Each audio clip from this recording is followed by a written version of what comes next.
Moi, je suis un peu belge, sud-américain, et maintenant je commence à aimer beaucoup l'Afrique.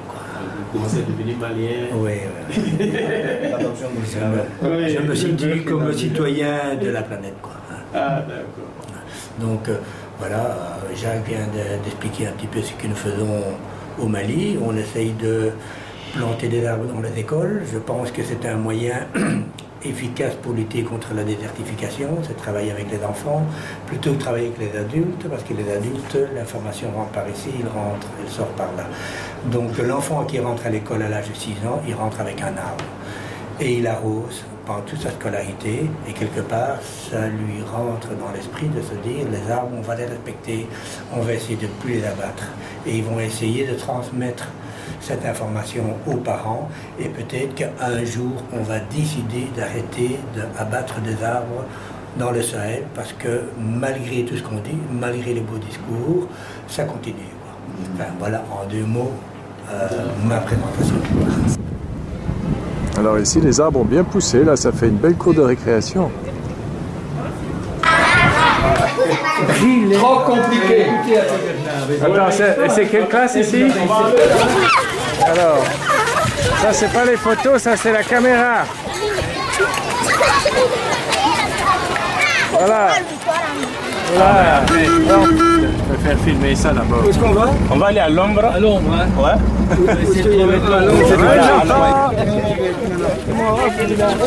Voilà, quel groupe, hein?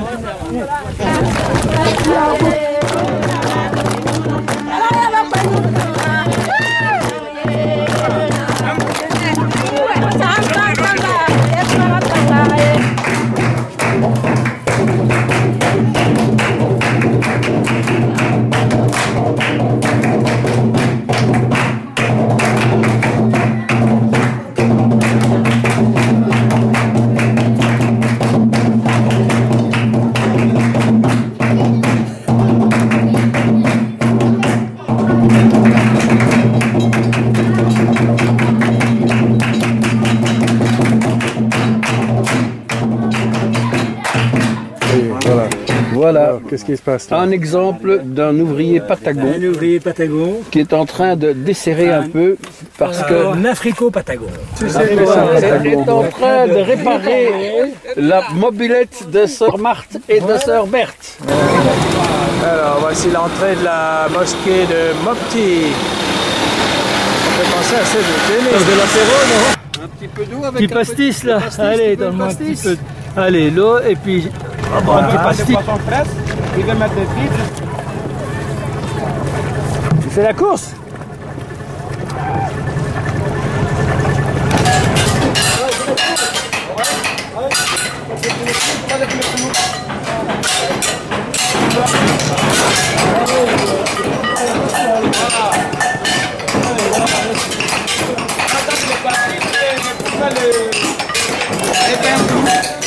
Quand il fait le clou, toujours il laisse cette partie, une fois qu'on fonce dans les bois, et là ça permet de fermer les clous.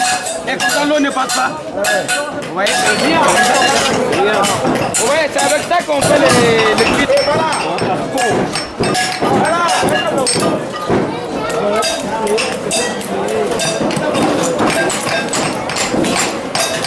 Il a pris pas mal. Hein. Le début de la scène, descendre de la falaise de Banyagara. C'est la seule? Tu as dit la seule? Là, il y a 3 descentes comme ça. Il y a 3 descentes comme ça, oui. Oui. Là, ça c'est le seul descente dans le sud du pays d'Ogon. Oui. Et on va vers la direction du village de Kaningonjon, le premier village d'Ogon. C'est ça. Le plus ancien. Et le plus ancien. Alors, dans le Charente à 11. comme ça. Il y a les femelles aussi, mais pour le mâle, c'est tout gros.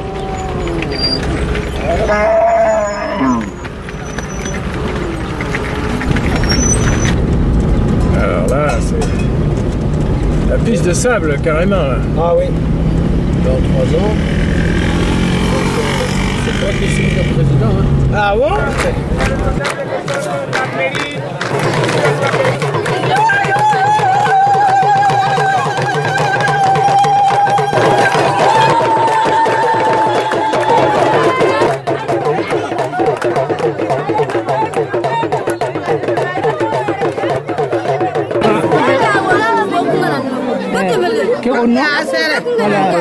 C'est au nom du camp, vraiment au nom des femmes de la commune de Cani-Bonzon, plus particulièrement du village de Cani-Bonzon. Elle vous souhaite la bienvenue. Donc, elle se confie à vous. Donc, ils sont plus d'élèves, ils sont à 2, oui. Mais est-ce que vraiment, donc, ils sont à 2 avec un arbre bien précis? Ah, mais oui, hein. Si c'est mort, c'est... Voilà. Bonjour. Il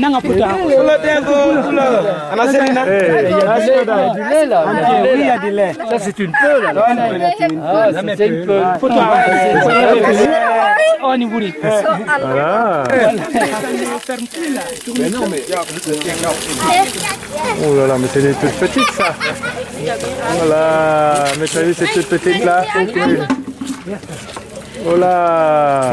C'est lourd, ça, non? Donc, pour vous dire qu'elle a quand même... Le vice-président du comité de gestion. Bonjour, de la part de la Belgique, bonjour. Et de la part de Enfants du Monde, bonjour. Bravo.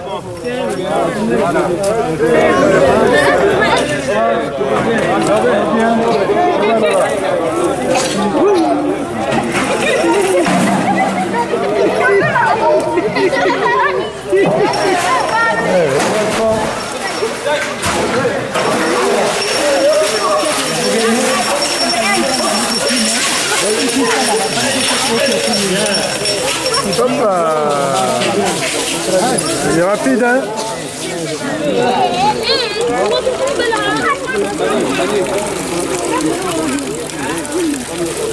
Je la bienvenue d'abord. Voilà, belle vous. Voilà, il dit il me souhaite aussi la bienvenue. Donc il disait que vraiment. Donc il dit que vous remerciez. Donc ils avaient des problèmes. Il dit que vous avez résolu à leurs problèmes.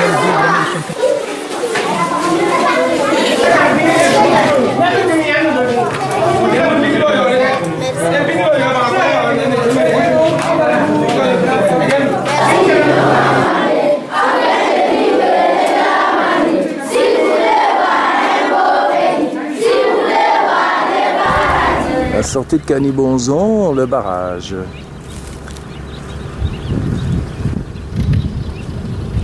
Voilà. Alors voilà, toute première école dans ce village. Il n'y a pas d'école jusqu'à présent. Bonjour. Et ensemble, les Peuls, ils ont juste à 100 mètres d'ici un village de les Peuls sédentaires. Et là, c'est des quartiers de Dogon. Donc, c'est les premières années des écoles. 3 Peuls, en première année, déjà 2 absents. Il n'y a qu'une seule. Lève-toi. Voilà. Vous voyez? C'est la seule. Une petite pelette. C'est la seule. Il peut 60 mètres. Il compte le temps qu'il faut pour ça. Pour arroser les arbres, c'est du travail. Hein? Donc il faut réfléchir à ça. Pour ça qu'à Chogou, on va essayer de participer pour Dubaï Coopérative.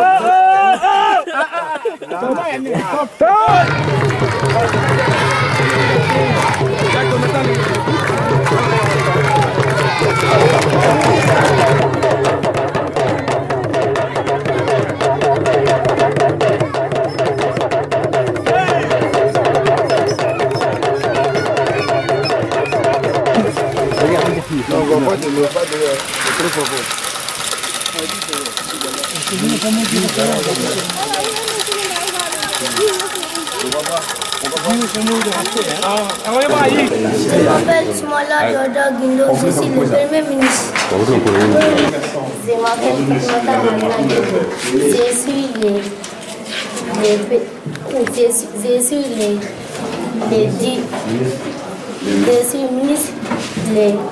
l'éducation.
Envoyé de flotte. Hein.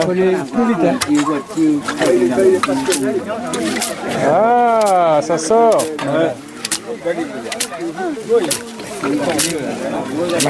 C'est de l'eau.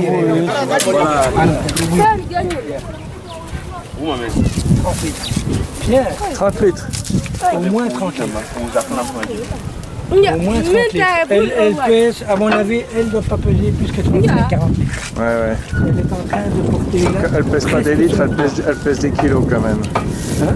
Tu dis qu'elle pèse 30 litres. Non. Voilà. Et le couteau qu'elle a là, c'est que...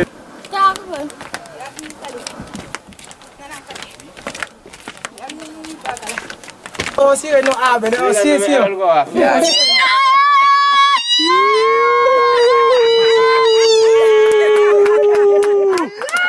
Ah bien, oui. Et vous, ça va, vous? Ça va, seulement un peu. Ah.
Ils sont tranquilles là. Hein?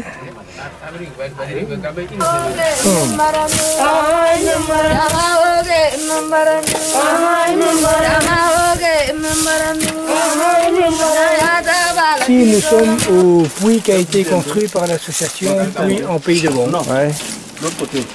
Et pour l'instant, ce puits n'est pas utilisé. Ah bon, pourquoi? On attend parce que les autres puits débitent.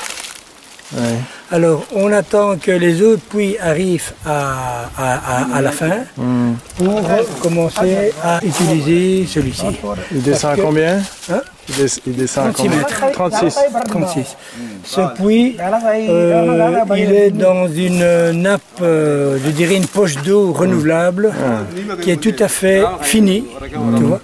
Donc on ne peut pas l'utiliser pour tout. On l'utilise essentiellement que pour les effets personnels et la cuisine. Parce que si on se met à l'utiliser pour abreuver tout le bétail qui passe dans le coin, en moins d'un mois, il n'y a plus d'eau, il n'y a plus de poche d'eau. Et or, il dépend évidemment de la pluie. Donc s'il y a eu de la sécheresse, le puits est pauvre en eau. S'il y a eu de la pluie abondante, le puits est abondant.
Okay. On est en face de la maison de Telem, et sûrement appelé les Pygmées. Ils sont là bien avant les Dogons, ça c'est leurs habitants parce que c'est des gens qui vivent des quêtes et de la chasse. Avant 11e siècle, c'est une grande forêt dont ils vivent de la chasse et de la cueillette. Voilà leurs maisons qui sont au milieu de la falaise. Et aujourd'hui, c'est servi comme l'endroit d'enfalaisement pour les Dogons, là où on mène des corps. Et chaque maison, c'est utilisé comme des cimetières. Et les maisons en bas, ça c'est parti à des Dogons qui sont venus après les Pygmées, qui ont trouvé les mêmes couleurs de la falaise pour construire les maisons à la demande des Pygmées. Pour empêcher les ennemis de les voir de loin.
Donc les femmes elles viennent aussi du... Ça c'est du miel traditionnel là. Dans les riches traditionnels, ouais. C'est du miel Dogon. Oui, bon, un service, ça c'est pour les gens du petit quoi. Et ici, ils disent qu'ils donnent beaucoup comme ça, mais maintenant, d'où là, ça dépend. Donc c'est pour nous montrer ça. C'est pour vous dire qu'au pays Dogon aussi, il y a des maths, des poissons qui ont aidé à réparer et on envoie les enfants ici à l'école. Alors, il est accompagné de ça aussi. Ah, c'est joli. Merci, Dirapo.